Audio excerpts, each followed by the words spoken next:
Happy Mushoku Mondays, everybody. Welcome back to yet another trek through the Mushoku Tensei Jobless Reincarnation novel series. We are on Chapter 5 of Volume 7. And I have to say, I am done. Volume 7 is completed. I've finished the volume. I hope to get it all in this one video, but we'll have to wait and see. Honestly, the last two chapters are like super small. Like one of them is like not even a page worth of notes. That's how short it is. But yes, the other one was kind of lengthy. So we'll see if we can get in here. You'll all know based on the title, as always. I don't know why I always say that, but as per usual, want to thank everybody for dropping by for the premieres, those that support the channel, those that support us monetarily through super chats, memberships, Patreon, tips, all that stuff is greatly appreciated. I love your guys' support. Those that share it out, those that hit the like button, leave comments. I greatly appreciate your guys' support in making this happen. But yeah, with that said, I do want to give a little tease in here. I have some words to say about this volume, and I'll probably get into it after Chapter 6, but I think it's going to be interesting for some people, so I want to throw that tease in there before we get started. But yeah, with all that said, we have a lot to go through, so let's get started with Chapter 5 of Mushoku Tensei Jobless Reincarnation, Volume 7. Opening up the chapter, we found that Rudius is still in Rosenberg.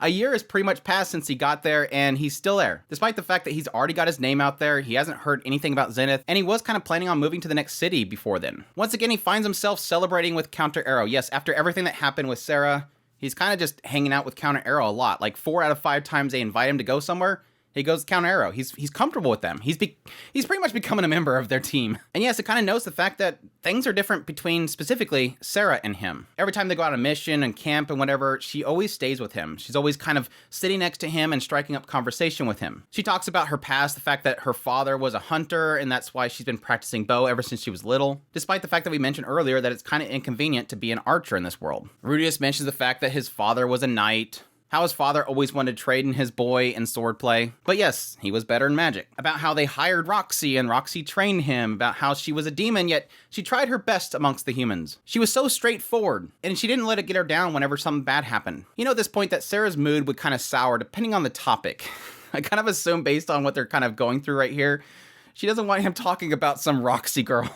Take a hint, dude. I mean, how can a girl compete with Roxy? I mean, seriously. This is where we get a history of Sara herself. She was born in a village in the western area of Milbot region. This is close to the middle of the Astra kingdom. She was born to parents who were hunters. She was helping them at an early age. Around when she was about 10 years old, monsters poured out into the village and her parents were killed. At that point, she was of course orphaned until Suzanne came by. Suzanne at the time was party with Timothy as well as some other members. Their party was sent by a nearby village to come take out the monsters. And unfortunately, only Timothy and Suzanne survived. Patrice and Mimur were there as well, but they were a part of a different party. And after everything unfolded, the two parties, the remaining members, Timothy, Suzanne, Patrice, and Mimur, they kind of formed together to create Counter Arrow after everything settled. At the time, they were a D-rank party, and as Sara was with them, she trained very hard in order to raise up in the ranks so that she could eventually join Counter Arrow. Over time, they raised to B rank, and then eventually decided to go to the north for a better challenge. And that's how we kind of got to the current time. Reese at this point kind of felt nostalgia of Sylphie, because Sara kind of had a similar situation. They were both families of hunters. Sara admitted at this point that she was kind of harsh to Rudius, because she figured that he was one of the Astra noble families. Which yes, he agreed. Grey Rats is a very popular name in the Astra kingdom. He was related to them, which yes, upset Sara. However, he wasn't nobility himself. Sara clarified her whole history with the Grey Rat family. That when the monsters poured into the village, she heard rumors that the nobility kind of decided not to send their knights. And this is what I like about Rudius. He always kind of thinks from both sides. Like he's very much so a person that doesn't choose sides. He's a fence sitter, essentially. Not a bad way. He kind of assumes that everybody has their reasoning, I guess the best way to put it, and that's kind of what I like about him. He questioned really that there's a possibility that other nobles were actually preventing them from helping. That people use loss as an excuse to kind of criticize nobility. Still, Sara felt that it was heartless. The ones that died were villagers in the end. Still, in Rudius' own mind, he does remember Philip talking about all of his schemes that he had, but at the same time, Saros was a kind person.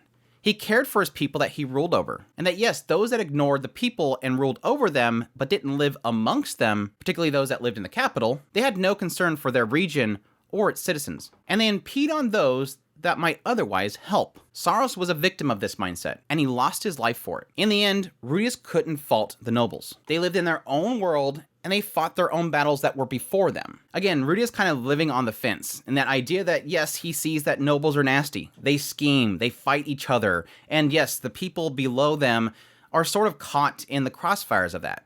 He honestly does believe that if somebody were to do something to try to help this village, there was probably another power that did something to prevent them from doing that. Again, we're seeing that whole situation with what's happening with the Fatoa displacement incident and the refugees that are trying to rebuild. They don't have the resources and there's no care for them. There's a constant battle happening, and yes, Saros died because of that stupid conflict. While Rudius kind of thought about all this stuff and Saros and everything, Sara eventually cupped her hands over his. She really felt like her words towards nobility offended him, but he assured her he was only thinking of his relatives. Noblemen that died due to displacement. He wanted her to know that these were people that were probably not involved with the whole incident at her village. Still, she was apologetic. Despite him not being a noble, he was still acquainted to them. I like that we get like this little back and forth between the two of them. Again, Sara, who is like deeply hating nobles, and at the same time, Rudius, who again, sees both sides. And I think through her interactions with Rudius, she's starting to realize that these people are not all bad. It's like with anything else. Yes, you can say there's a lot of evil businessmen, but you can acknowledge that sometimes there are good people out there. And Sara got that awakening. But Rudius isn't stupid. He does recognize there's evil nobles. He recalls how Philip talked about the viciousness of his brothers. So he assumes that perhaps one of them was involved with what happened at Sara's village. Somebody related to the Boreas family. I'm thinking to myself, and when I read this, I immediately said, nope, that's Notos, dude. It's not Boreas, it's Notos. Which, yes, technically is one of the other families, but yeah. But no, he does end up catching himself. He mentions the fact that the Millbot region was overseen by the Notos Grey Rat family that Paul ran away from. However, in the end, he chose not to bring that up.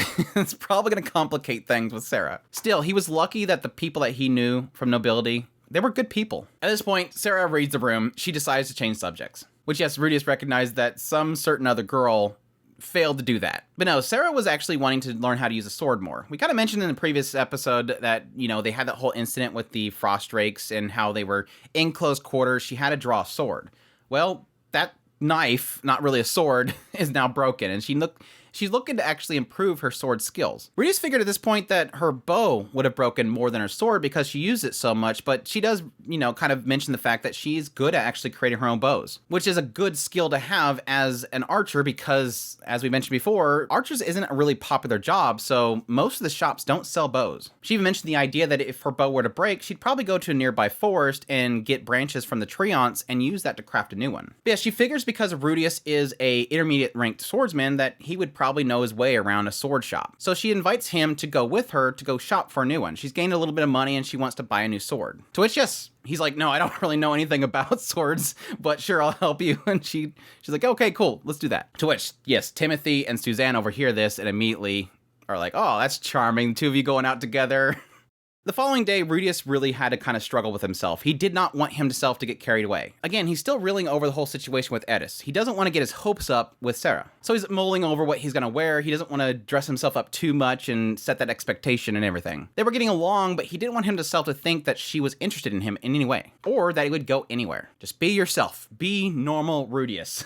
Be natural Rudius. Upon running into Sara, she was as cute as ever. Petite, a crop of smooth blonde hair, and an inviting scent. He noticed that she had brushed her hair, unlike how frizzy it was the previous day. Her clothes were a little bit different. She wasn't like super dressed up, but she was wearing normal clothes under her usual jacket. In the end, she went through efforts to make herself presentable. This made Rudius realize, apparently, she's actually interested in me. But he kind of assumes this is probably due to the whole incident in the forest. Somehow, he had landed on her route. Bonding through crisis is what he called it. But still, the thought brought him relief. He didn't dislike her. She was hostile before, but she had her reasons. Yes, the thought of her being interested in him did kind of brew up some internal fears, but he wasn't unhappy about it. He decided to just go with the flow. Let whatever happen, happen. But still, he wanted to calm himself because he didn't want to make the same mistakes he did last time. Again, the whole incident with Eris, he's overthinking everything because of that. Again, this is all the blame of Eris because he didn't leave a proper note behind, and so he has all these misunderstandings about why she left.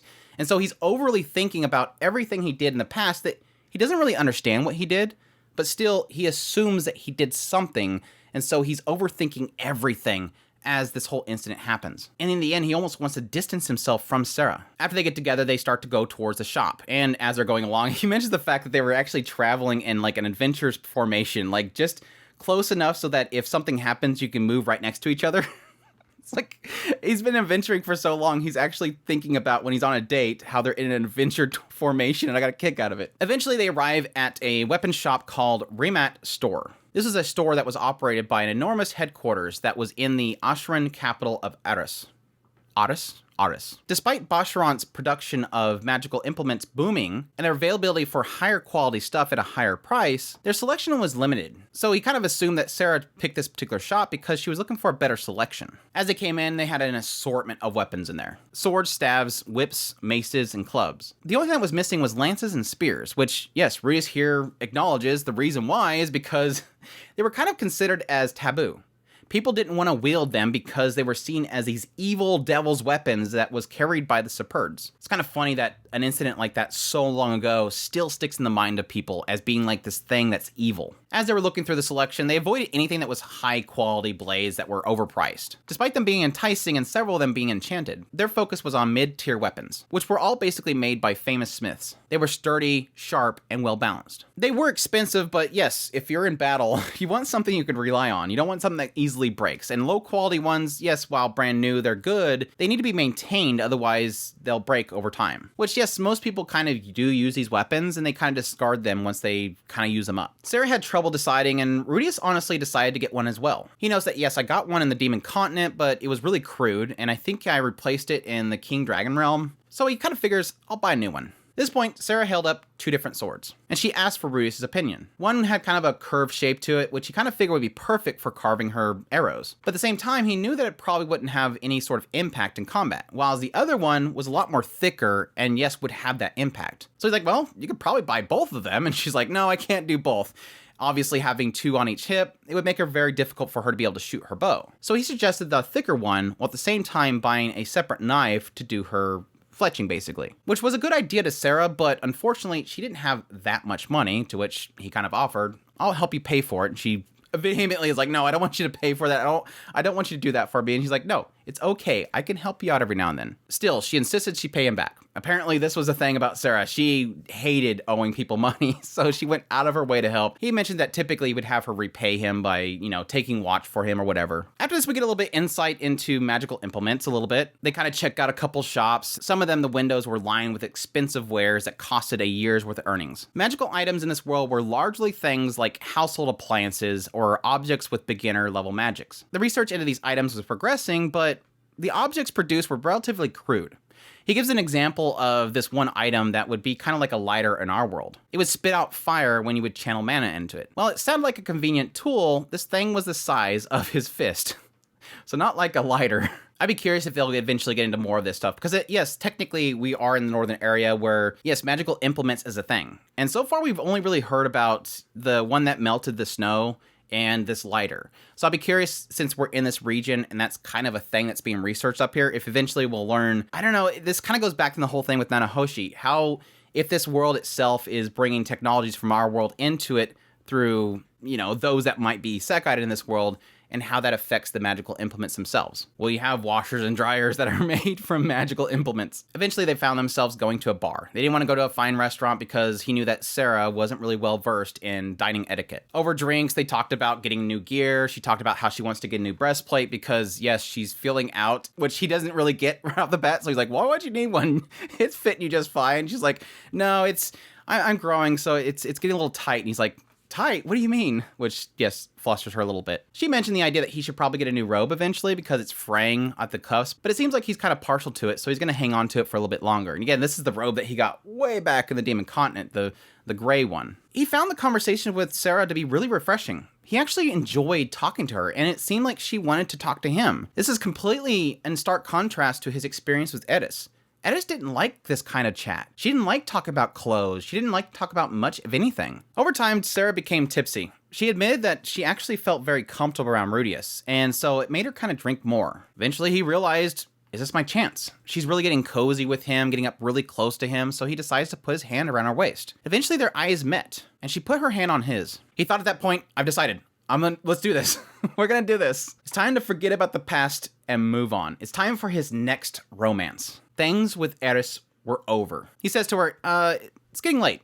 How about we head back? I'll walk you to your room. He was cautious though. He didn't want to get carried away like last time. Again, he's he's comparing himself to an experience that he doesn't even know what happened. This is so, it's kind of annoying in that regard. But no, I do understand, because he mentions here, like, if this happens again, if the same thing happens like with Eris, he'll never be able to get back on his feet. He can't take that again. He's built up this relationship. He's getting comfortable again. He feels like he has a chance again at a relationship, and he feels like if he loses it, he's going to be back where he was before, and he's not going to be able to recover. Like, he's done at that point, which, yes, technically later on we get a sense of that. Anyways, they paid their bill, they head outside, and Sara said that she wanted to talk to him more. Her cheeks were flushed, and her head swayed. Perhaps she drank a bit much. But then again, maybe it wasn't a bad thing. Rudius suggested to go to another bar, but she tapped her chin and suggested that they go to Rudius' room. He panicked in his head, like, does she know what she's saying? But did he have to resist her? Just go with the flow. I said that earlier, just go with the flow. They had a good mood going on. Surely there was nothing wrong with letting nature take its course. With that, Rudius agreed, and they headed towards his inn. The entire time, Sara's chest pressed on his arm. They weren't large, but they weren't small either. They were soft, truly soft. He thought to himself how the girls of this world were very assertive. But then again, he had that distinct feeling. Something was off. Oh my gosh. I hated this, by the way. I blew that whole thing up last chapter, and I thought it was going to be some insane thing. And the moment that he says this here, I'm like, oh, I'm getting it now. Gosh dang it. I know what that something is off now. I know what it is now. It was so mad that I thought that was going to be something cool. He couldn't figure out what the sensation was. He felt it before, but something was different this time. When he touched Eris's chest, he felt a spark. A feeling. This time, he felt nothing. There was something lacking. When they arrived at the inn, the owner seen them and immediately went to the back and got a flask and chucked it to Rudius. He didn't know much about alcohol, but he knew this thing looked expensive. But yes, the guy kind of waved him like a good luck. They head up to the room, and when they got there, he kind of welcomed her in the room. At that point, he kind of took his jackets off, and he starts to overthink everything. He's like, should I do this? Should I do this? Oh, I should make some water. I'll first serve some water. She's like, wait, you have water? He's like, well, I'm a magician. I can make my own. So she kind of chuckled at that. No, she beckoned him by patting on the bed, and like a magnet, he was just sucked to it and sat down. That's when she said, you know, I'm really grateful to you. If you hadn't come to me back there, I would be dead. For a moment, he thought, okay, maybe she just wanted to come up here so she can have a serious conversation. But no, that's when she said, that's why, you can do it. He immediately pushed her down on the bed, like no hesitation whatsoever, kissed her, caressed her, removed her clothes, peeled off his own, and then he realized. He had finally realized what had been pinging wrong in his head the whole time. Her body was slender, toned, beautiful and white, with distinct tan lines. She had a gorgeous body. It wasn't like she had a stick of meat between her legs, where it shouldn't be. There was nothing wrong with her. The problem was him. His body wasn't responding at all. His unit wasn't standing up. They tried various things. Self-stimulation, having Sara touch him, rubbing against her. Still, nothing was happening. After some time, they were exhausted, and they pulled away from each other. He sat on a chair nearby while she remained in the bed. His head was a mess. Why? How? When did this start? It was so naughty up until then. What was happening to his body? So finally, Sara called out. He noticed that she'd already had all her clothes back on. She was heading towards the door. Here's the comment. It's not like I had feelings for you or anything. She's like, huh? It was a way of thanking you. Yeah, to pay you back for what you did. So don't get the wrong idea. The only reason I even did this was because I felt obligated. With that, she said, bye then, and headed out the door. And as she was closing the door behind her, she said, what a disaster. At that point, it was running through his head. Obligated? She did this out of obligation? I mean, she didn't have any feelings for me? She was being sweet to me because of that? She didn't like him? Was that it? He was at a loss for words. Despite everything, it happened again. Where did I go wrong? That's all he's thinking about. What did I mess up? Had this perhaps been what Eris was feeling as well? Had she been entirely unwilling that night and merely endured her distaste until the very end for Rudius' sake? Why was this happening? He felt cold. Even when he put on his robe, he still felt cold. It was honestly a chill that needed something else to drive it away. And with that, he decided to pick up that flask off the table and start drinking it that he got from the innkeeper. Again, this is Rudius kind of overthinking things and communication not happening. And again, I kind of still blame Eris for what she did to him. She decided specifically not to really be clear about why she was leaving him, despite the fact that it was her that felt at fault, that she was in the wrong and that she wasn't adequate for him. And so she kind of just left. And again, she left a very vague note so that he wouldn't chase after her. But that screwed him up so bad because he never had trust to people to begin with. And now suddenly the trust that he did build is gone. And now, as he's having another experience with somebody, which isn't that bad of an experience, it's not that big of a deal, it's not going to destroy... His world's not over because she walked out the door. They can still talk to each other. But that was enough because he has that instability in his own mind, and he wasn't able to act even though he felt like it was proper. And he falls apart the moment that she walks out the door again. And as we'll see here, it comes down again to a comment made that wasn't intended for him. She says... It was a disaster, and she walks out the door. And he immediately thinks, I'm the disaster. I'm a disaster. It's my fault. And yes, technically she did the whole humph thing because she didn't want there to be some sort of negativity afterwards. She did her tsundere thing and said how she didn't actually love him. She didn't want to feel like she was desperate. And she assumed that he didn't want her body, and so she said how she wasn't in love with him. It breaks him again. But yes, technically I'm getting ahead of myself because we eventually learn all that stuff later. But yes, Sara was embarrassed. She felt like she was inadequate, and it sucks how that kind of just ends up translating to Rudius's head that I'm the one at fault. Obviously, this is just like with Eris. Eris did the same thing. She was doing it out of obligation because they had that promise. He really truly believed that she slept with him because she felt obligated because she made that promise. And she left because it was like, okay, let's get this done. I don't like you. Let's have sex. Let's fulfill that promise, and I'm out of here. And it's happening again because he saved Sara's life. She felt obligated. She had to fulfill this promise, and it didn't work. But yes, obviously, going into chapter 6, this completely destroys Rudius. After he finished the flask, he went out to drinks, went to a bar, and started chugging, and chugging more. As the bartender kind of protests a little bit about him drinking too much, he even lashed out, and the guy ended up giving him more drinks. He felt nostalgic for his previous life, how in his previous life, whenever he wanted something, he would just yell and slam on things, and eventually his family would bring him what he wanted. He's going back into his old ways, his old slobbish ways. Even after living in this new world, after so many years, history is finally repeating itself.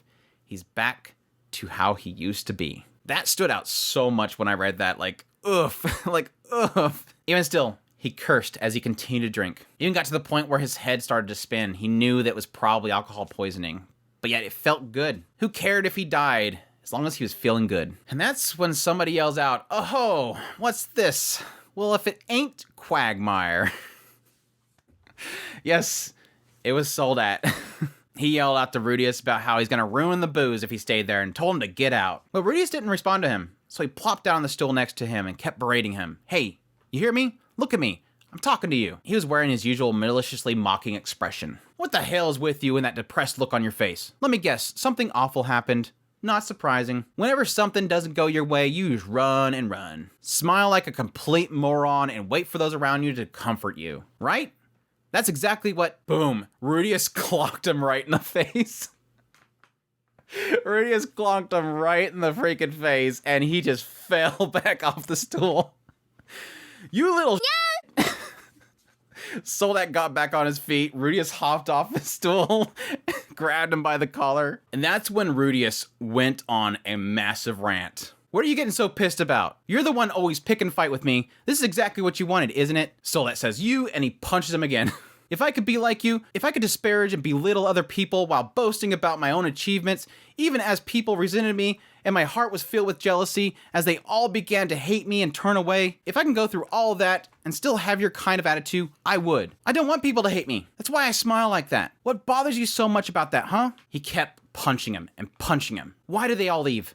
Just stay with me. I don't care if it's a lie. Smile for me. It hurts when you're cruel to me. Whatever, it's all ruined. It's all over for me. Besides, what the hell is your problem? You don't know anything about me, and yet you're always taking pot shots at me. Who are you calling a hotshot lone wolf? And half-assed anyways. What's wrong with running away from things when they're tough? Yeah. Go ahead and come at me. Punch me. Do whatever you like. Then when I'm sprawled on the floor, you can look down at me and laugh. You're probably stronger than me anyways. Rudius just kept raining punches. The bar occupants jeered at them, but Soldat didn't move. He could have reacted, but he didn't. Eventually, the voices calmed down, and all he could hear was his own sobbing as he sunk to the floor. Hey, Soldat, don't pick on the kid too much, right? Everyone, including Soldat and Step Leader's members, were dumbfounded, staring at him. Soldat speaks up. Sorry, it's my bad. I screwed up. Maybe you really do have it worse than everyone else. Don't cry.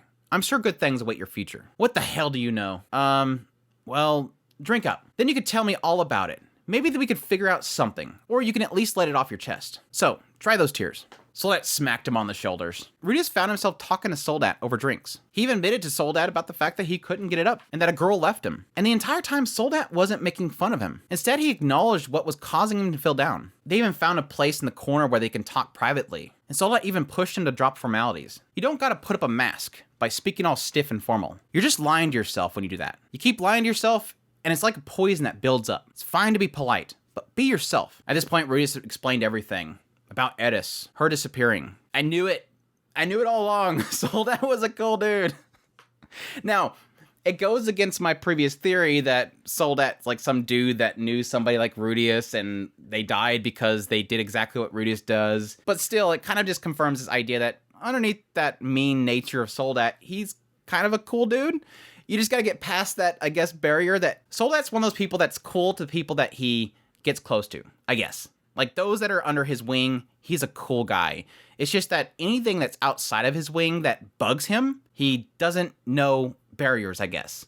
Like he's nasty when it comes to people that bug him. But once he understands them, they become like bros. And they kind of mention that later on, how his other party members mentioned like, oh, who's the next cat he basically drags into the party because he seems to do this a lot. So that goes on. Anyways, if you're crying about it, then that must be the source of your problems. You've been holding on to that for this whole time, and it's what got you to where you are now. Okay, I get what happened. Now come on, bottoms up. Why? Why did she leave me? Why did Eris leave me? Why? Ah, so her name is Eris, huh? She's a cruel woman, but you can't waste your time wondering what the reason is behind a woman's every move. Women are like cats. Yeah. Women are like cats. Well, we're more like dogs. There's no way that dogs and cats can understand what each other are thinking, right? But still, why? For what reason?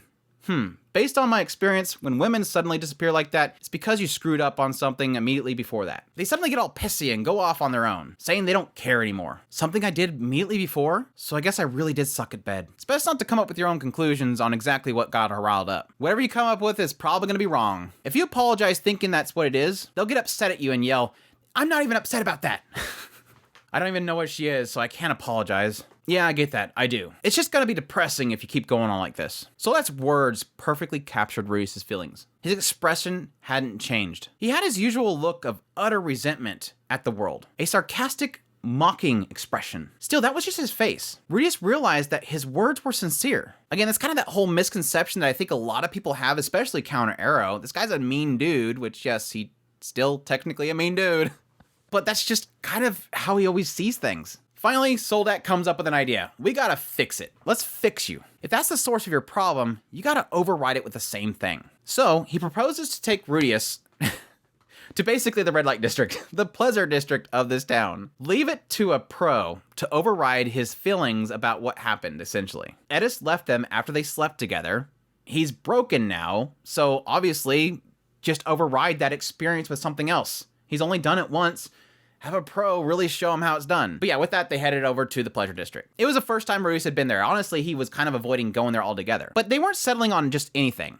Soldat was like, no, we're not going to deal with these ones at the entrance. He's got a special place. He says special, but there's a lot of variety to be had. There's places that will let you do things a run-of-the-mill brothel wouldn't. This is a place with skilled professionals that'll use technique like you've never seen before. It'll really knock your socks off. At this point, Rudius questions like, hey, why are you coming here? Don't you have like a lot of people that are like all over you, like women in your party? But Soldat points out that within their clan, it's against the rules for party members to get involved with each other. Parties are just a gathering of adventurers based on their skills. The rule is, if a man and a woman in a party are discovered to be in a relationship, they're driven out of the clan. Which yes, Rudius, and I think anybody that's played an MMO would probably understand this whole thing. He's like, yes, technically when I played online games and romances like that happened, it typically would ruin the entire guild. Like you would have just this infightings and whatnot. And yes, that's just in a game where, yes, if you die, you just get resurrected. This is different in this world. If you had a spout like that in this world, that would endanger people's lives. So apparently, Step Leader and their clan itself, they decided that that's a no-go. Let's just keep it out. But Rudius continues. But still, being in a life or death situation for days on end would naturally create some sort of bond between men and women. It does. But that's why we're so strict about replacing members. If a leader senses some sort of feelings between two people, they're asked to leave immediately. And Rudius kind of wonders, isn't that bad though? Because you're kind of kicking people out and you have to replace them. Which he goes on to continue about the fact that they rework their basic battle guidelines administered by the clan, and a little practice does the rest. It takes a bit of time, but that's why leaders like him are proactively trying to put forward recommendations for new members. But their conversation cuts short. They've arrived there. And they go inside this establishment. Rudius was a little bit hesitant going in. Again, this is something he tried to avoid, and he never thought about doing in his previous life. He actually mocked people that used to go to places like this in his previous life. But for some reason, he found himself following Soldat. He found him easy to follow, and he figures that's probably why he was such a good leader. He's somewhat like Suzanne. Someone that you can easily trust and follow. Anyways, they go in there, and he finds 6 well-dressed women. They weren't in gaudy makeup like all the other ladies they've seen before. They had enough to accent their beauty. Rudius specifically notes that the dresses they were wearing were amazing, and Soldat mentioned that he got word that they're apparently imports from Asura Kingdom. They were dresses that were actually made for real nobility, but merchants avoid taxes and sell them at a decent price by transporting them in separate pieces. And then once they get to their destination, people would sew them back together. An individual known as Silent, the leader of the Rimet chain, came up with it. And yeah, that's why Rimet got so big recently. So once again, note name, Silent of Rimet chain. Not Silent Fit. I don't know, I guess it could be Silent Fits. Is it Silent Fits? They just took the first name of Silent Fits. It's Silent from Rimet. Or is it Remate? I don't know. But no, he introduces Rudius, and the guy introduces himself as Profin. He introduces the establishment as the Blue Rose Palace. He went on and explained the system. You pick a girl from a list of ones that are waiting in the chair. The price was determined by the itinerary selected. Once chosen, you enter the baths to clean up, and then you'll be guided to your room where you're presented with the girl that will join you. Gosh, I hate this. I forgot about this reading this. And at this point, Rudius goes to select the girls, and they're all kind of sitting there with smiles, having seductive poses and everything. They even allow you to actually go up and feel them to see if they're, soft or whatever. But he's like, I don't feel comfortable with touching these girls when they're smiling at me. He ended up picking one that looked like she was just shy of 20. She was shorter than Rudius, sizable chest, tight waist, round butt. She looked Austrian, with a confident air about her. She had reddish... I already started picking up on it right here. She had reddish, curly hair that set in waves. Her physical appearance resembled Edis. He picked Edis. I don't know how to feel about that. But yes, her name was Edis. Her name was Edis. E-L-I-S-E. Elise. I guess you would put Elise. I don't know. Pretty much the same damn name. He chose a red-headed, wavy-haired girl named Edis. I don't think she's... he says that she looks like she's Austrian. I don't think there's any relation to Edis. Who knows? I mean, conspiracy theory here was... Did Philip have another daughter named Elise and she got discarded to the northern regions? He introduced himself as Rudius Greyrat, and she had a shock on her face. But with that, Soldat left with another woman, and Rudius left towards the baths. He was greeted by 2 girls wearing what looked like bathing suits. They were young, flat, lacking mature figure. They seemed to be apprentices. They were too young to serve customers. They scrubbed every inch of his body. They even brushed his teeth. They polished him to a sparkle. Afterwards, they got him clothed and they walked him to his room. Stepping inside, he was excited, but yes, his unit was not responding at all. She welcomed him in, taking his arm and everything. She was different than Sara, with her prominent chest pressing against his arm. His chest drummed furiously. She picked up on his nervousness and suggested they would, sit down and chat for a while and get comfortable. As they're sitting there, she offered him drinks and everything. Eventually, she admitted that she knew who he was. Not from his adventuring exploits or anything, but from her little sister. Yes, she was the one that Rudius healed when he was doing the snow shoveling. He had healed her without asking for anything in return. At this point, she kind of goes into to explain the fact that most adventurers around here treat the children, the orphans, and the ladies in this area really terribly. But Rudius was different. Typically, people would see these children in the alleyway and see them as orphans and discarded from society. They would treat them terribly.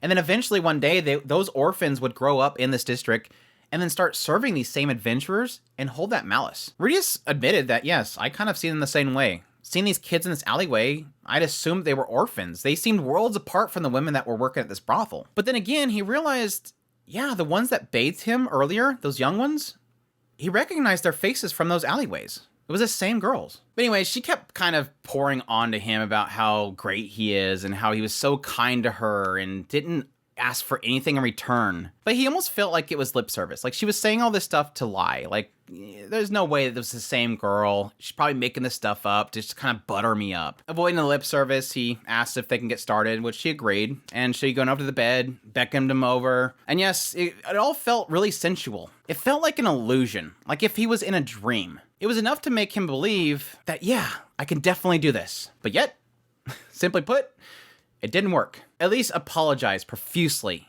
asking if he wanted to somebody else. But he explained the situation to her. And so with that, she tried everything, including things that weren't even on the itinerary, and nothing worked, despite the fact that she was great. She was a real pro, but nothing was working. Even a pro can't get him going. But it's not all for naught. I do like the fact that despite him going here and all this stuff happens, it technically does come to a positive in the end. Because yes, after they kind of wrap things up and he even says that he'll pay for everything, even all the stuff that she did without being asked, that was not even in the itinerary, she kind of was apologetic because she felt like she really felt bad for him in the end. Hearing his whole story, she felt terrible. She swore up and down that the next time he showed up, she would do whatever he needed. In the end, she apparently did it all because she genuinely wanted to help him for what he did to this girl. She meant what she said. And that when they heard the story from the little girl, everyone in that brothel swore up and down that if he ever came there, they would do everything they could to please him. But as they were leaving, he finally noticed somebody. A girl slipping into the room as they left it.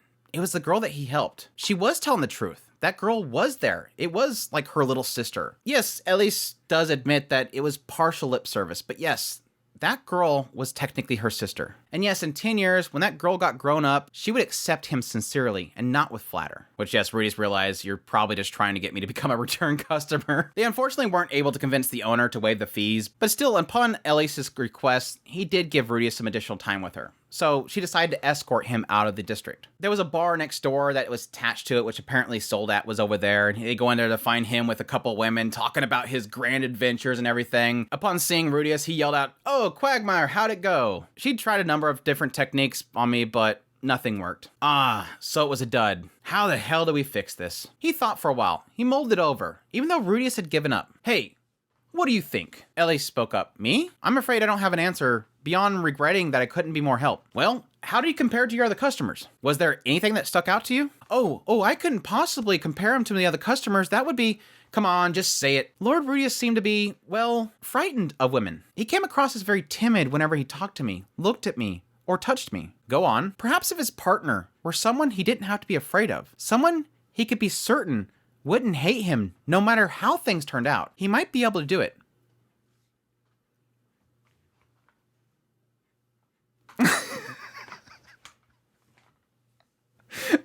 Roxy immediately came to my mind when I read that.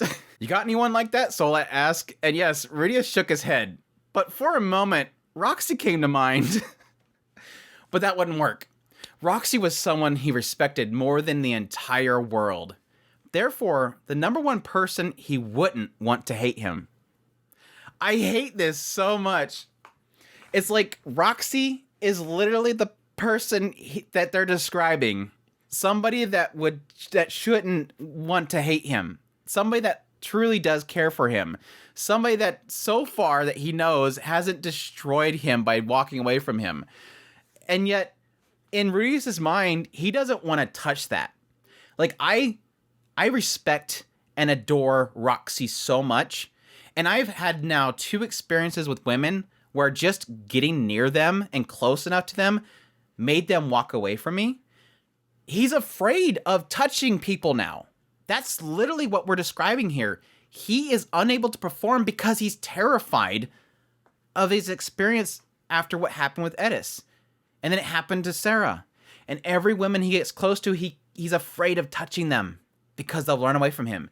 It's basically saying that he's impotent because the last time he put his unit in something, it left him. And that kind of happened with Sara.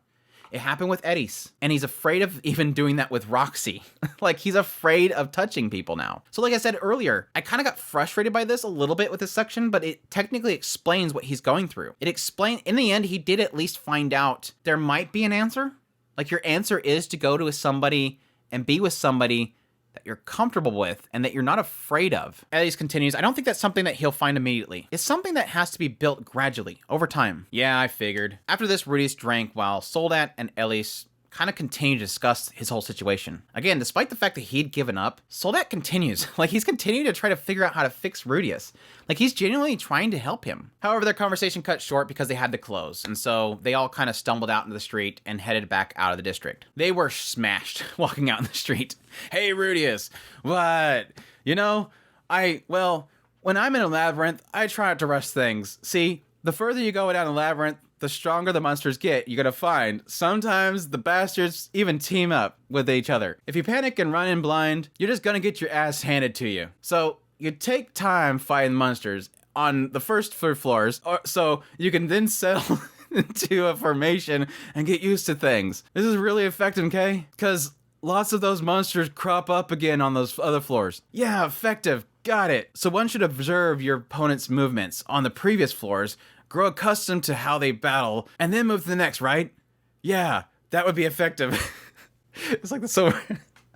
I'm sure there's like deep conversations and they're obviously drawing parallels to women, obviously. After this, Soldat suggests that they probably took things too fast. Him and Sara. He knows that, yes, Sara was probably ready for him, but he believes that Rudius probably took things too fast. Like, he mentally wasn't prepared for it. And so he should take his time. You know, clear things up with Sara, get back together, and just take their time together. And yes, that's from Soldat's perspective, yeah, Sara's got the hots for him. Like from an outsider's perspective, he really does believe that Sara liked Rudius. Which, yes, Rudius kind of acknowledges, yeah, I guess she did sound a bit tsundere, but still, in the end, she wouldn't have called him a disaster. That's what I mentioned earlier. He believed when she said it was a disaster, she was calling him a disaster. But still, Soldat reassured that they had time. Talk if nothing happened. Patch things up, open up to her, and let her in. And Rudius felt Soldat was right. He wouldn't know unless he tried to talk to her. Communication was key. A lesson he had learned from talking to Soldat. He believed Soldat hated his guts. But again, even still, back at the party before Soldat outburst on him, he believed Soldat was doing what he was doing for a reason, that he was actually a good guy underneath. But anyhow, Rudius is like, that's gonna have to wait. Counter Arrow was leaving in the morning anyways, and oh, that's right. I was supposed to be there. Guess I'm a no-show. Oopsie. Rudius is just completely smashed. He's stupid. But, you know, at this point, Elise was giving her goodbyes. You know, Rudius asked for one more squeeze, which she allowed, and yeah, Soldat's like, do you really get it, though? Actually, today I'm gonna... And then Soldat stopped. Rudius yells out, yeah, I get it. Sheesh, you really don't let it go. Even if it doesn't work out, meh. I should be the one saying no thanks to a flat-chested chick like that. Women are only good if they're like Elise and have some bounce going on in that chest area. Rudius got no reply from Soldat. Come on, Soldat, you agree, don't you? I mean, us going shopping and eating together, how stupid. Like, are we playing house or what? Quagmire, I think you better leave it at that. Leave it at what? It's a simple fact. Sara is like a kid, and Elise is a proper grown-up woman. Finally, Rudius looked over at Soldat. His eyes were fixed before him. He looked over to see two women standing there. Suzanne, fitted out in her armor, ready for her next adventure. And then the other one was Sara, also fitted, but also with her eyes swollen, like she was crying all night. They had a look of shock and dismay in their faces. Sara, wait, it's not what I meant to say just now. His voice caught in his throat at an expression on her face. Slap. You are scum. Never show your face to me again. With that, Sara rushed back to Suzanne. Suzanne said that was unacceptable. Rudius sobered in an instant. Soldat tipped his head back with his palm pressed against his face. It was over. Even if the alcohol was talking, Sara was done with him. If he had run into Counter Arrow ever again, they would look at him like Soldat once did. Rudius sunk to his knees. Couldn't do it anymore. He had spent a whole year with Counter Arrow, finally becoming friends, and it ended. I should just die. He took a knife from his pocket and pressed it to the base of his neck. Soldat smacked it out of his hand. Idiot, don't be hasty. This is just a misunderstanding. Here, you almost slept together. Then she sees you coming out of the pleasure district with an escort, and you're talking her. Of course she's gonna get the wrong idea. Besides, the fact that they were still here meant that they must have been looking for you. Hurry up and run after them. Go explain things. You can still set it right. Well, stop dicking around and stand up and get going. None of that even matters. That's it. It's the end.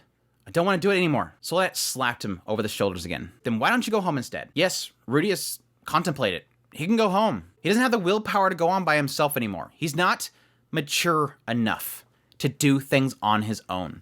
He can go be with Lilia and take care of Norn and Aisha. He really was down on himself. After all this time, This was the results. But still, Millis was too far from here. By the time he got there, Paul would have moved on. He was hopeless, and there was no way to keep on living in the meantime. So with that, Soldat suggested that he come with him. There was an enormous labyrinth that was discovered in the Nearest Dukedom. A couple parties within the Thunderbolt would be going there to conquer it. That includes Step Leader. So they were actually thinking about leaving that day and asked if Rudius wanted to come with them. And Rudius realized really quickly he was leaving today. That means that he spent his entire last night spending time with Rudius. The dude's cool, dude. So that's so cool, dude. I did call him best bro on the Discord. Nobody liked me say, well, no, somebody said it was best abusive bro, which yeah, I guess so. I guess he did punch somebody. But no, Rudius didn't want to join any party. And he's like, you don't have to join a party. You're just going to come with us. He knows that if he was terrified of running into Counter Arrow, he could just go find new people. There's tons of women out there. What do you say? And Rudius asked, why are you going so far from me? He shrugged. No particular reason, but I thought you hated me. Yeah, he hated that smile. He hated his polite speech. That crap rubbed him the wrong way. He just wanted him to drop the mask. But now he knows what's going on with Rudius, and that he has a valid reason for acting the way he does. For that reason, Soldat didn't hate him anymore. And all took him prodding and poking him until he blew up on him. And after he blew up and started sobbing like a child, he felt like he messed up. He knew that some people have things that they want to keep to themselves. He knew that, even though he kept pushing him anyways. And Rudius acknowledged that he had misunderstood Soldat too. He had previously caught himself wondering why a functioning party would have a leader like him, but he turned out to be far better than he had imagined. Sure, he had faults, but those around him could shrug that off because he had good points. So with the thought that he couldn't bear himself to run into Sara again, Rudius decided to go with Soldat. He knew that he was running away, but he wanted to be free from that place. And with that, he swore off two things. He wasn't going to go try to look for someone new, and he would stop relying on a single party. He had realized that because he'd gotten so close to Counter Arrow, he locked himself down that town, despite the fact that he made the decision that he was going to jump towns within a year. He got so reliant on Counter Arrow that he wasn't moving on. And yes, he wanted to fix his unit, but he figured he'd gone without sex so long in his previous life, it wasn't going to kill him. I absolutely hate this. It's like Rudius freaking running away again.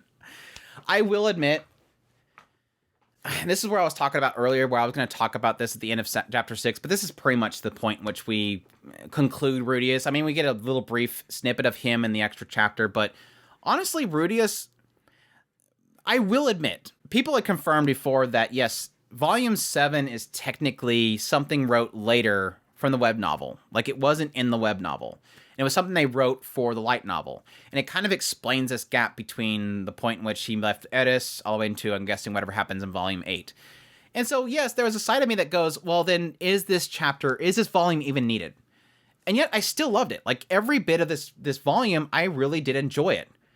But there is a side of me, I have to admit, there is a side of me that goes, what was the point of this? Is that, I mean, it's okay to ask that, right? What was the point of this volume? Rudius comes into this area depressed. Eris left me. I'm useless. I guess I'll go find Zenith. I don't care to live on. Whatever happens, happens. And he just kind of sludges into this area.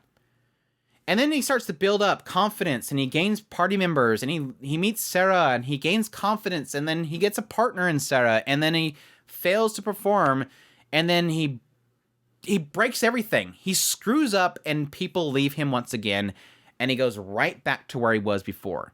He doesn't care if he lives. He brings a knife to his neck. And he's lost everything once again. He's kind of back to where he was at the very beginning. You could almost put them side by side. Him when he first arrived here and him now. So it almost feels like a reset for the sake that we don't really want to change too much going into Volume 8. I mean, that's a valid argument, right? If you think about it. And I almost wonder if that, because I heard whispers back and forth that some people don't like Volume 7. Is that the reason why? I mean, people can reply in chat, whatever. Is that the reason why you if anybody's heard anybody that complains about if you hate Volume 7, is that the reason? Because I can kind of see the argument. There is, if you really think about it, it almost feels as if nothing really changed. Now, we'll see with the extra, I think, really the significance is going to be in these following chapters, because it does kind of mention the idea that, yes, he made a name for himself, and this is him making a name for himself. So we're getting the story of Rudius getting his name out there. Why would eventually his name get out to the Academy? Because of what he's doing here. So we're getting that that filler area here of him building a name for himself and doing incredible tasks. But we're not really seeing those tasks. We're not seeing how he makes a name for himself. We're seeing his experience with Counter Arrow and how he destroys that relationship with Counter Arrow and how he tries to rebuild himself and to perform again in bed and build relationships with a woman, and how he fails to do that. I'm not mad at it. I'm just saying I can kind of see the argument now of why some would see that Volume 7 is sort of just the story spinning its wheels, because in the end, it resets to chapter 1. Again, I don't hate it, but I can see how that can be an argument. But no, like I said, I really do like the development that happens in Rudeus in this whole section. And I think even if you do see it as a reset, it is still development, and it's a lot of world building. We're already kind of establishing this area, although kind of confined within this area. You are getting concepts of like the magical implements and everything that kind of add to the picture. And yes, like I've mentioned several times before, there's a lot of emphasis on Rudeus as him learning what it is to be an actual adventurer, what other adventurers do, what other adventurers deal with on a regular basis. All that stuff is still significant. And yes, seeing him slowly kind of shift himself from being so solely focused on Edis to kind of reestablish himself to not wanting to let those that are outside of Edis down. Not let his mother down, not let his father down, not let Roxy down, not let Sylphie down, wherever she's at. All those things are what kind of drives him forward. So even if his mentality around women resets and his depression resets, he's still seen growth. He's still seen himself mature quite a bit. And I do like that in the end, he finally comes to a realization, I gotta stop focusing myself so much on betting some woman and focus on what matters. Now, granted, it's forced to him to think that way, but it's still him focusing his mind a little bit to what kind of matters right now. Not getting laid, but getting family back. And yes, I love Soldat. Like, Soldat is such a cool bro. Like, again, once we got past that mean outer shell that, again, was technically him liking what Rudeus looked like, not liking Rudeus being his pity party. When Soldat understood Rudeus, that changed everything. It changed the perspective of Rudeus himself. So yeah, I love Soldat. He's fucking great. He's so great. But no, from this point, we switched over to Sara. They're on a mission right now, which they just took some low-ranked mission to escort some fishermen. So there's not really much that Sara can do. So the entire time, she is just super mad about everything that happened, calling him a lowlife, a other scumbag. Yes, she hated him at first. He changed her perspective on nobles, impressed him with each encounter they had, and she actually believed that he could have took on the Frost Drakes by himself, but he prioritized their well-being. Like, she believed that he was trying to help Counter Arrow escape and that he could have handled them himself. He couldn't. He literally was not able to handle them himself. He was not casting spells for the sake of them getting away. So it was kind of funny, a misunderstanding there that she had. But yeah, her feelings started to build for him. She thought that she might like him, but she kind of kept suppressing that. But after the whole situation with the forest, she couldn't hide those feelings anymore. She realized at some point that her hatred was actually affection. Like, she was feeling affection for him. She had fallen for him. And with that, she wanted to hang out with him more and talk with him more. But she was too embarrassed to confess to him. So she used her life debt as a pretext to betting him. And she figured after they betted each other, she would admit at that point and reveal her true feelings to him. But unfortunately, that didn't work. She believed that he wasn't attracted to her body. And she resorted to spitting words to save her pride. And she admits that she missed the signs that he was in shock too. Like, she was too busy being embarrassed about the whole situation and trying to keep her composure and her pride that she wasn't acknowledging that he was broken. The reason why he wasn't performing was because something was going on with him and that it was troubling him too. But yeah, she returned home. She told Suzanne everything that happened and sobbed all night. But still, she resolved to slap on a smile the next day and continue on.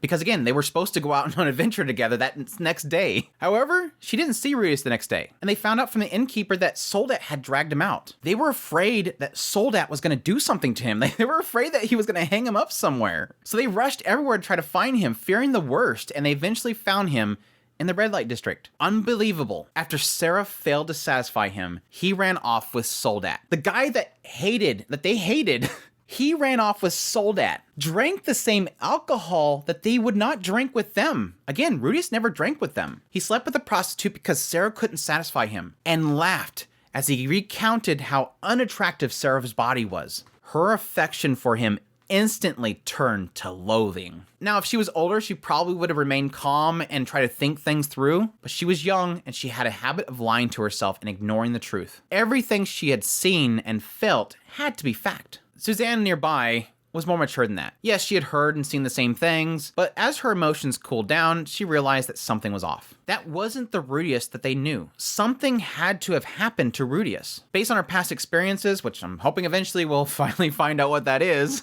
she knew it was dangerous to take what you see at face value. But in the end, she chose to go with Sara and comfort her, rather than become a mediator. Suzanne kept pressing Sara that, yes, it's gotta be a misunderstanding. But Sara lashed out that he was fooling them the entire time, that he was probably in league with Step Leader back at the Galgo ruins.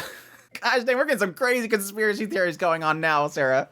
Like, she is just, at this point, Sara is just without reasoning. Let's be perfectly honest. At this point, Timothy walks up, asks for the details of what's actually happening, which Suzanne fills him in on everything, kind of being vague about the details, didn't want to embarrass Sara about what exactly happened. Hearing this, Timothy suggests they talk to Soldat. He would probably know the details. He knew that Soldat hated him, but he heard rumors of him actually taking people in. If he was rotten to the core, honestly, he would never be the leader of an S-rank group like Stepped Leader. It's so funny, they kind of point out the fact that... This is so funny because I think it was Timothy right here kind of mentions the idea that they honestly believe that Soldat hated Sara so much that they were doing all of this to get at Sara. And he's like, no, he wouldn't go through all of this just to get at Sara. But yes, in the end, Sara knew that he was right. She was just caught up in her pity party. When they got home, Sara planned on asking Rudius for an explanation. And if she was wrong, she would apologize. However, when they got home, Rudius was already gone. Searching everywhere, eventually Sara ended up in the Pleasure District where she ended up stumbling upon Eris. And when she asked Eris if she knew where Rudius was at, they kind of realized that point who each other were. And yeah, Eris had a choice of words.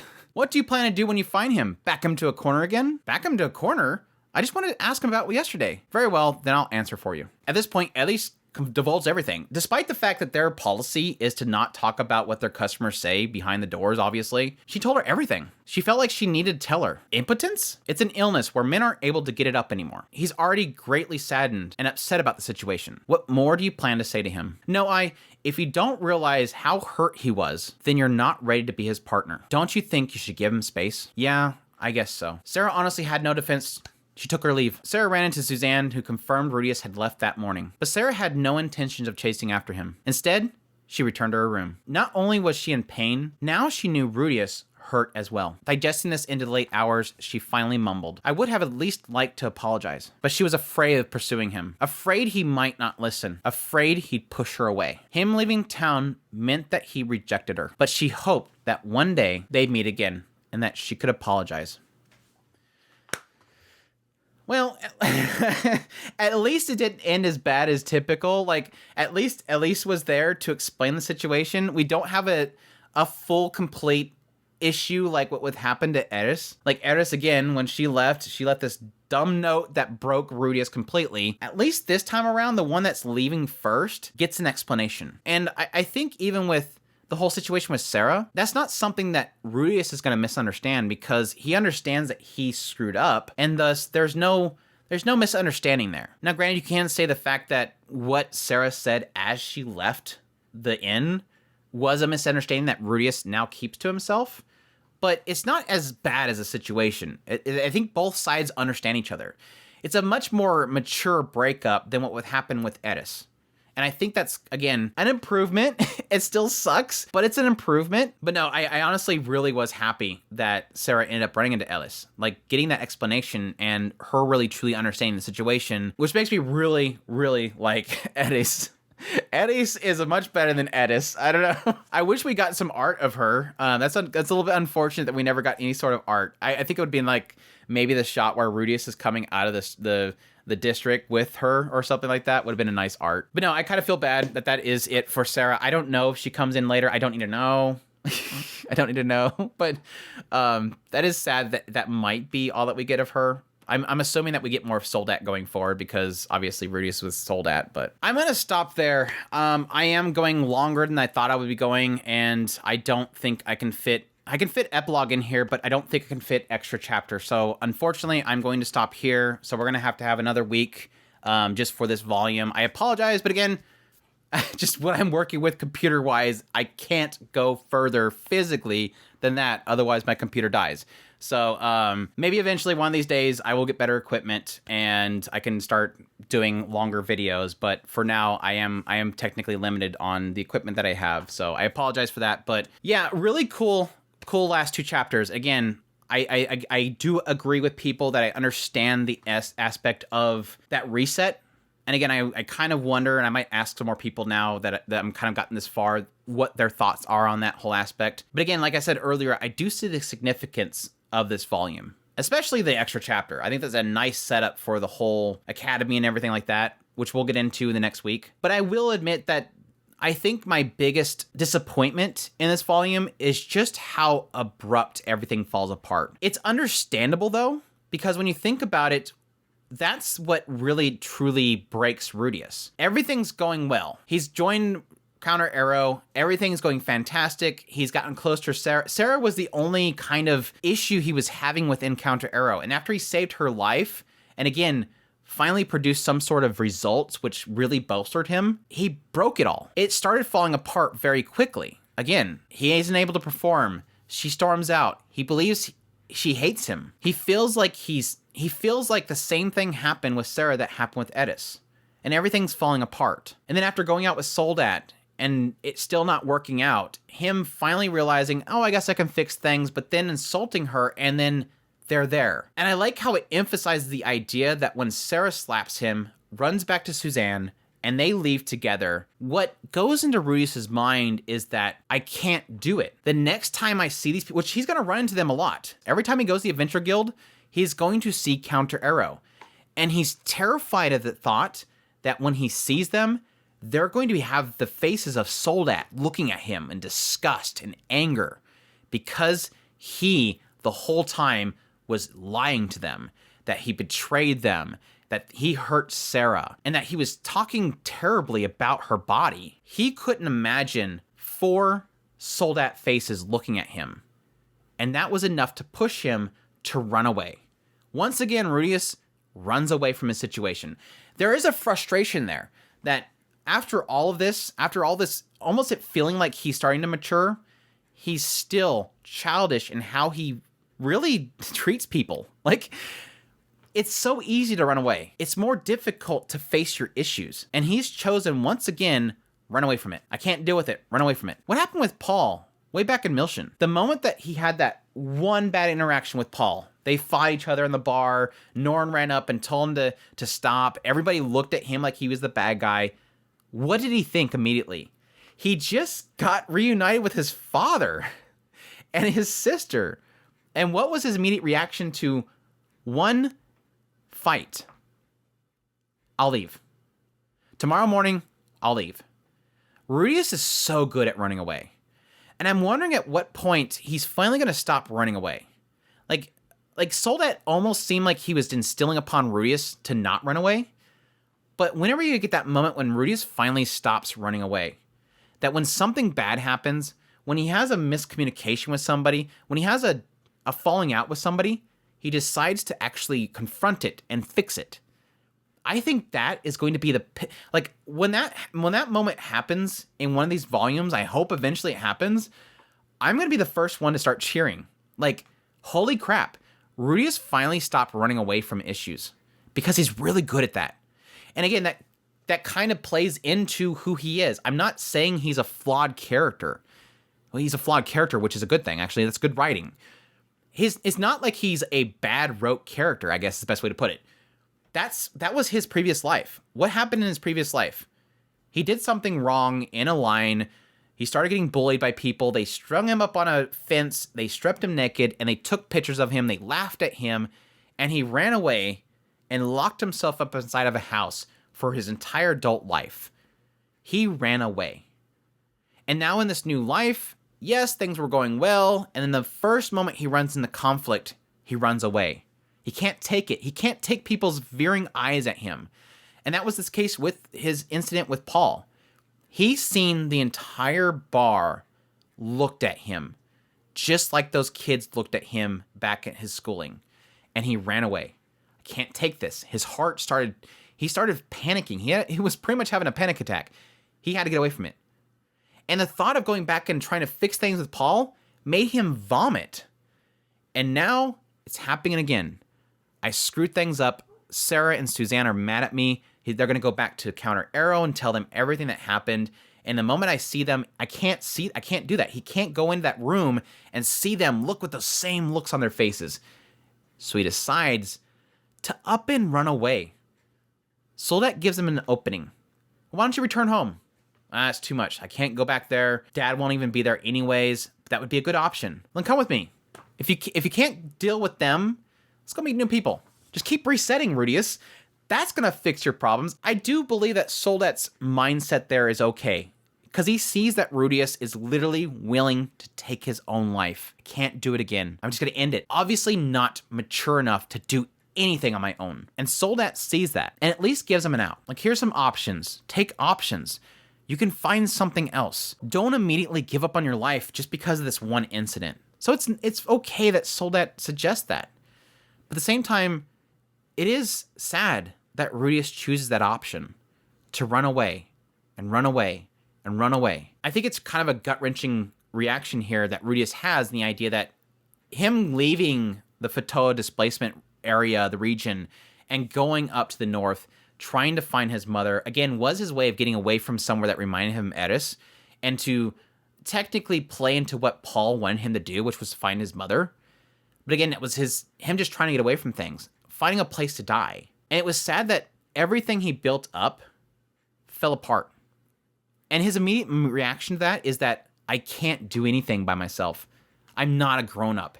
Despite the fact that I'm 15 or 16, whatever he is right now, I can't do anything on my own.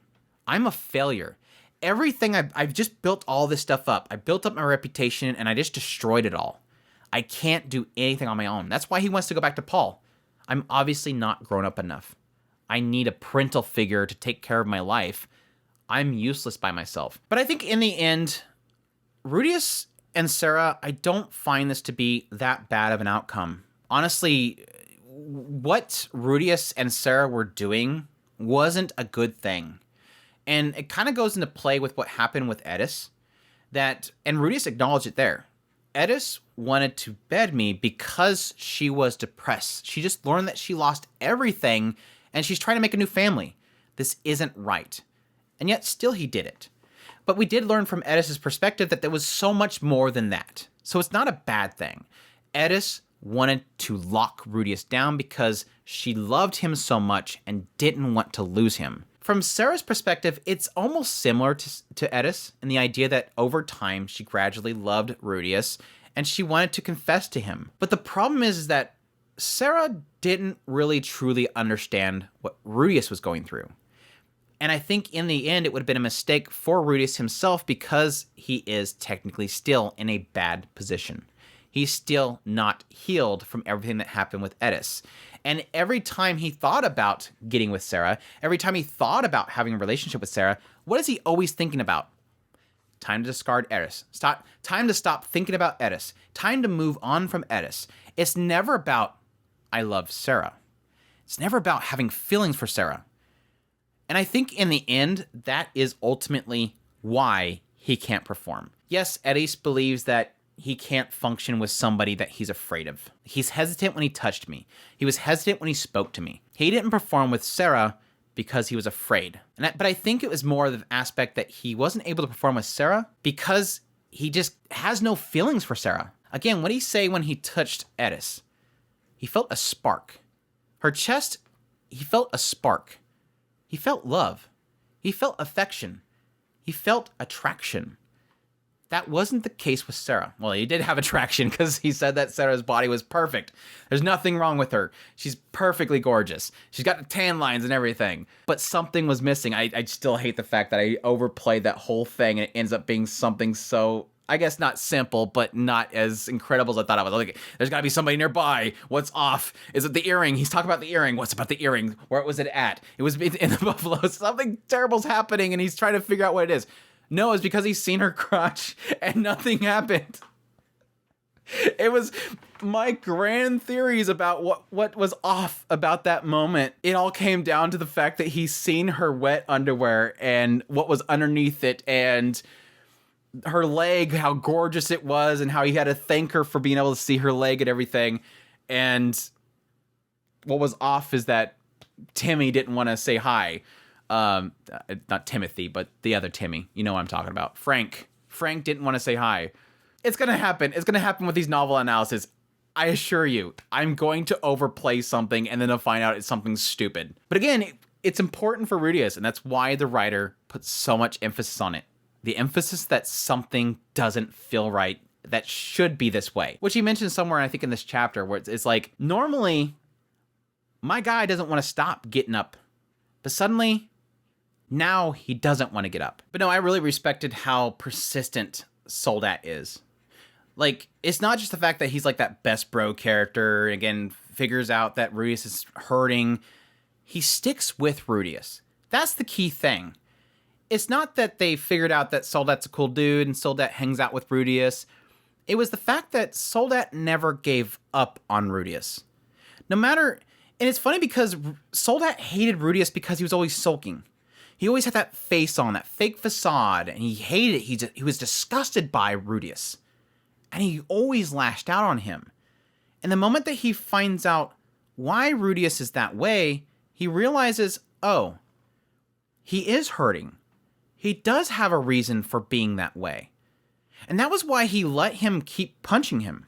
Rudius was yelling out everything that was wrong, and Soldat realized, oh crap, I messed up. This kid is hurting. And he let him punch him because he realized he was wrong. But again, he never gave up on Rudius after that point. He kept pushing. Oh, this didn't work? What else? Well, let's try this out. Well, what's the problem?